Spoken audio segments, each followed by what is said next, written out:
নমস্কাৰ সকলোকে স্বাগতম জনাইছো পুৰবী কাশ্যপ ইউটিউব চেনেল আৰু ফেচবুক পেজৰ আন এটি ভিডিঅ'লৈ। আজি আন্তৰ্জাতিক মাতৃভাষা দিৱসৰ দিনাই আপোনালোকৰ মাজলৈ আগবঢ়াইছো এটি বিশেষ ভিডিঅ' আৰু আমি যাত্ৰা আৰম্ভ কৰিছো কামৰূপ মহানগৰ জিলাৰ ক্ষেত্ৰীৰ ধূপগুৰিৰ ঢৌমৰা পাহাৰলৈ আৰু ধূপগুৰিৰ শিলালিপিৰ বিষয়ে আজিৰ এই ভিডিঅ'টোৰ জৰিয়তে আপোনালোকক জনাম বুলি ভাবিছো। ধূপগুৰিৰ শিলালিপিৰ বিষয়ে যিসকলে নাজানে তেওঁলোকৰ বাবে এই ভিডিঅ'টো। আৰু মই গৈ আছো ডিমৰীয়াৰ জ্যেষ্ঠ সাংবাদিক দেবেন বৰুৱা দাদাৰ সৈতে আৰু লগত আছে আদিত্য দা। আমি তিনিওগৰাকীয়ে গৈ আছো ধূপগুৰিৰ ঢৌমৰা পাহাৰলৈ আৰু এই ধূপগুৰিৰ শিলালিপিখনৰ বিষয়ে বিতংভাৱে আপোনালোকক জনাব ডিমৰীয়াৰ জ্যেষ্ঠ সাংবাদিক দেবেন বৰুৱা দাদাই।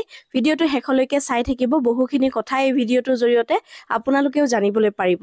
আশা কৰো আপোনালোকে ভিডিঅ'টো চাই ভাল পাব, ভিডিঅ'টো শেষলৈকে চাই থাকিব। A few moments later. এই আছক পৰিবেশটো ইমান বেছি ধুনীয়া, আমি আহি পালো এই স্থানলৈ। এইপিনে যাব লাগিব আৰু আমাক দেবেন্দাই ৰাস্তা দেখুৱাই লৈ যাব আৰু দেবেন্দাৰ দুগৰাকী কোনোবা অতিথিও আহিছে, তেওঁলোককো লৈ আহিছে ইয়ালৈকে। বলক আমি এতিয়া যাওঁ সেই স্থানলৈ আৰু আপোনালোককো দেখুৱাওঁ।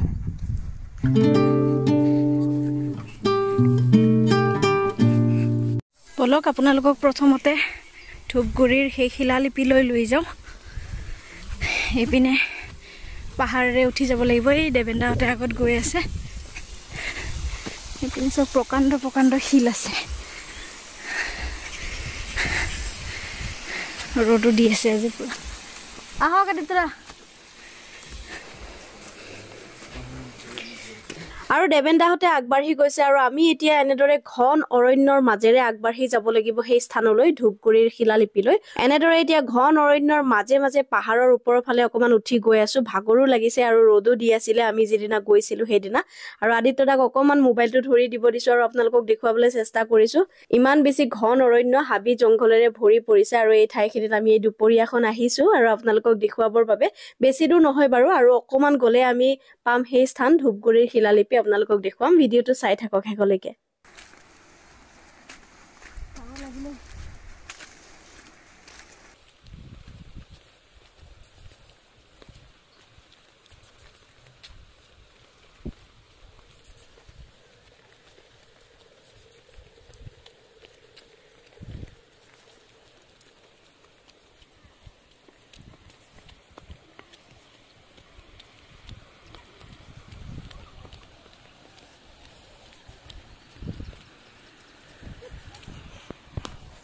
পুৰা ভাগৰ লাগি গৈছে। কথা কৈ কৈ আহিলে বেছি ভাগৰ লাগে, সেইকাৰণে কথা নোকোৱাকৈ যাওঁ। পানীৰ শব্দ শুনিছেনে আপোনালোকে?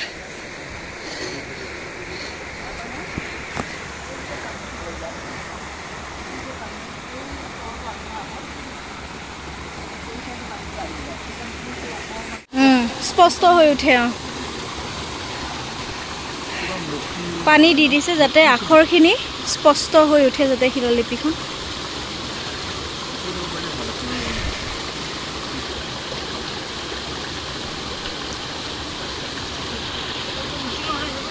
এনেকুৱা এটা পৰিৱেশত আছে চাওকচোন, ইমানখিনি জংঘল। যিটো সময়ত অসমীয়া ভাষাই ধ্ৰুপদী ভাষাৰ মৰ্যাদা লাভ কৰিছে, সকলোৰে বাবে এক গৌৰৱৰ কথা। কিন্তু তেনেকুৱা সময়তে এখন প্ৰাচীন শিলালিপি, ধূপগুৰিৰ যি শিলালিপি, সেই শিলালিপিখনৰ এনেকুৱা এটা অৱস্থা দেখি সঁচাকৈ মানে দুখ লাগিছে আৰু অতিকৈ দুখৰ আৰু পৰিতাপৰ কথা। এই শিলালিপিখন এনেকৈ ঘন জংঘলৰ মাজত সংৰক্ষণৰ ব্যৱস্থা সঠিককৈ কৰা হোৱা নাই। এনেকুৱা ধৰণৰ কিন্তু প্ৰাচীন এই ইতিহাস প্ৰসিদ্ধ এই শিলালিপিখন সংৰক্ষণৰ ব্যৱস্থা হ'লে নিশ্চয় বহুত বেছি এক গৌৰৱৰ কথা হ'ব। আৰু দেবেন বৰুৱা দাদা তেখেতে ধূপগুৰিৰ শিলালিপিৰ ওপৰত এখন গ্ৰন্থও লিখি উলিয়াইছে, কিতাপ এখনো উলিয়াইছে। তাত ধূপগুৰিৰ শিলালিপিৰ বিষয়ে বিতংভাৱে জানিবলৈ পোৱা যায়। আৰু এনেকুৱা ধৰণৰ ইতিহাস প্ৰসিদ্ধ প্ৰাচীন এখন শিলালিপি সংৰক্ষণৰ ব্যৱস্থা কিন্তু নিশ্চয় কৰিব লাগে। চাওকচোন কেনেকুৱা এক জংঘলৰে আৱৰা, জংঘলৰ মাজত আছে এই শিলালিপিখন। সুন্দৰভাৱে সংৰক্ষণৰ ব্যৱস্থা কৰিব লাগে এই ঠাইত। এইটো হৈছে ঘগুৱা দং।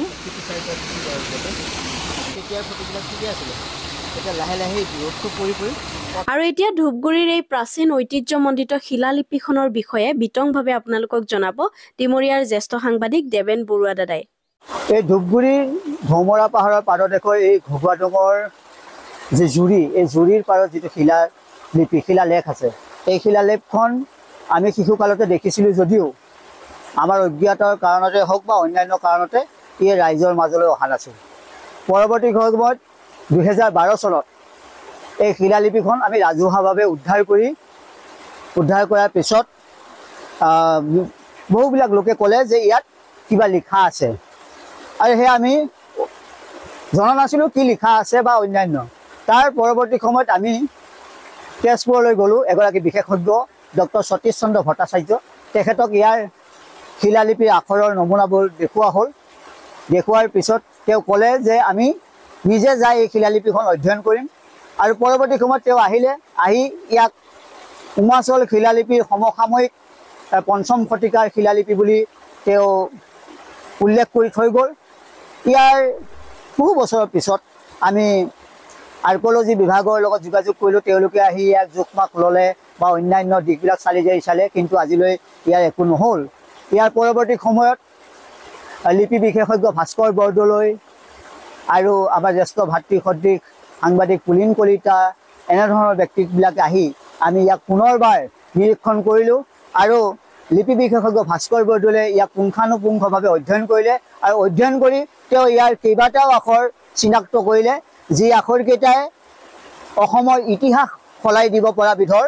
আৰু তেওঁ উল্লেখ কৰি থৈ গ'ল যে এই আখৰসমূহৰ নমুনা সিন্ধু সভ্যতাৰ আখৰৰ লগত ছবিৰ লগত মিল আছে, বা গিৰিনাৰ যি অশোকৰ গিৰিনাৰ শিলালেখৰ লগত ইয়াৰ মিল আছে, আৰু অসমীয়া আখৰৰ প্ৰথম আৰম্ভণি এই শিলালিপিখনৰ পৰা হোৱা বুলি তেওঁ উল্লেখ কৰি থৈ ইয়াৰ বিস্তৃত গৱেষণা তেওঁ চলাই আছে।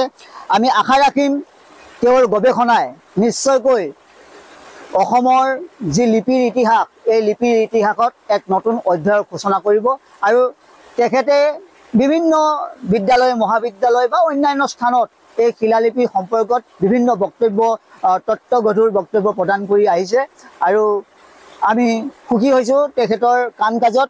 তেখেতে এই শিলালিপিখনক গুৰুত্ব প্ৰদান কৰি কাম কাজ আগবঢ়াই নিছে, আৰু যি সময়ত এই শিলালিপিখনৰ প্ৰচাৰ বা প্ৰসাৰ হ'ব লাগিছিল ঠিক তেনেধৰণে আমি কৰিছিলোঁ যদিও হোৱা নাই কিজানিবা বুলি অনুভৱ কৰিছোঁ, কাৰণ বৰ্তমানলৈ ইয়াত বিশিষ্ট ব্যক্তিসকলৰ পদাৰ্পণ ঘটা নাই বা তেওঁলোকে ইয়াক গুৰুত্ব সহকাৰে লোৱা নাই বুলি আমি অনুভৱ কৰিছোঁ। আমি আশা ৰাখিম এই শিলালিপিখনত অসমৰ বিশিষ্ট ব্যক্তিসকল, সাহিত্যিক, সাংবাদিক বা লিপি বিশেষজ্ঞ বা প্ৰত্নতাত্ত্বিক বিশেষজ্ঞ সকলোবিলাকে আহি এই শিলালিপিখন অধ্যয়ন কৰক, আৰু এই শিলালিপিখনতনো কি লিখা আছে বা ইয়াৰনো লিপি কাৰ লগত মিল আছে বা কোন শতিকাত কোনে বনাইছিল, এনেধৰণৰ তথ্যসমূহ ৰাইজৰ মাজত প্ৰচাৰ কৰক, তাকে দিহা কৰিবৰ কাৰণে আমি অনুৰোধ কৰিছোঁ। আৰু যিদিনাখনৰ বাবে এই শিলালিপিখন আৱিষ্কৃত হৈছে বা উদ্ধাৰ কৰা হৈছে, সেইদিন ধৰি আমি এই শিলালিপিখনক সংৰক্ষণৰ কাৰণে বিভিন্ন দিশ চিন্তা চৰ্চা কৰিছিলোঁ যদিও আমি পৰা নাছিলোঁ, আৰু আমি আশা ৰাখিম স্থানীয় বিদ্যালয় মহাবিদ্যালয়ৰ ছাত্ৰ ছাত্ৰী অধ্যাপিকা সকলেও আহি এই শিলালিপিখনক অধ্যয়ন কৰক, আৰু তেওঁলোকে অসমৰ ৰাইজক এই শিলালিপিখন অধ্যয়ন কৰি এক নতুন বাৰ্তা দিয়ক যে এই শিলালিপিখন কি লিখা আছে বা কি আছিলে, কি আখৰ, কোনে লিখিছিল, কিয় লিখিছিল, এনেধৰণৰ তথ্যসমূহ তেওঁলোকে দাঙি ধৰক বিশেষজ্ঞসকলে। আমি সকলোকে অনুৰোধ কৰিছোঁ, আহক এই শিলালিপিখন আমি সংৰক্ষণ কৰোঁ, আৰু সংৰক্ষণ কৰি এই অঞ্চলটোৰ এক গৌৰৱ আমি তুলি ধৰোঁ। আৰু এই ধূপগুৰিৰ শিলালিপিৰ বিষয়ে যিখন কিতাপ, যাৰ কথা দেবেন বৰুৱা ডাঙৰীয়াই ইতিমধ্যে উল্লেখ কৰিছে, সেই কিতাপখন যদি আপোনালোকে পঢ়িব বিচাৰে তেন্তে আমাৰ দেবেন বৰুৱা দাদাৰ লগত যোগাযোগ কৰিব পাৰিব। এইখন হৈছে ধূপগুৰিৰ শিলালিপি, ডিমৰীয়াৰ ধূপগুৰিৰ শিলালিপি বুলি এই কিতাপখন সম্পাদনা কৰিছে যোগেন কলিতা আৰু দেবেন বৰুৱা দাদাই।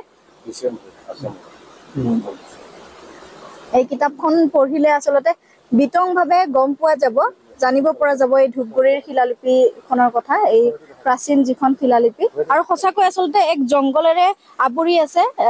ডিমৰীয়াৰ ধূপগুৰি ঢৌমৰা পাহাৰৰ এই ঘগুৱা ডঙত থকা এই শিলালিপিখন জংঘলেৰে আৱৰি আছে। এই শিলালিপিখন সংৰক্ষণৰ ব্যৱস্থা হ'ব লাগে।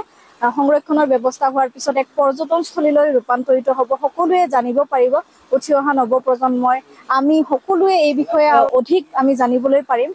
নৱপ্ৰজন্ম অধিক তথ্য লাভ কৰিব পাৰিব এই শিলালিপিৰ বিষয়ে। আশা কৰিছোঁ এই শিলালিপিখন সংৰক্ষণ কৰা হ'ব। দেবেন বৰুৱা দাদাহঁতৰ নিচিনা যিসকলে সংৰক্ষণৰ বাবে লাগি আছে এই শিলালিপিখনৰ, তেওঁলোকৰ দিনৰ যিখিনি কষ্ট, সেই কষ্ট সাৰ্থক হ'ব, শিলালিপিখন সংৰক্ষণ হ'ব বুলি আমি আশা কৰিছোঁ। এইকেইটা টমি কেইটাও আহি গ'ল। হেল্ল', আমি এতিয়া যাওঁ। কিয় আহিছে বুলি সুধিছ নেকি?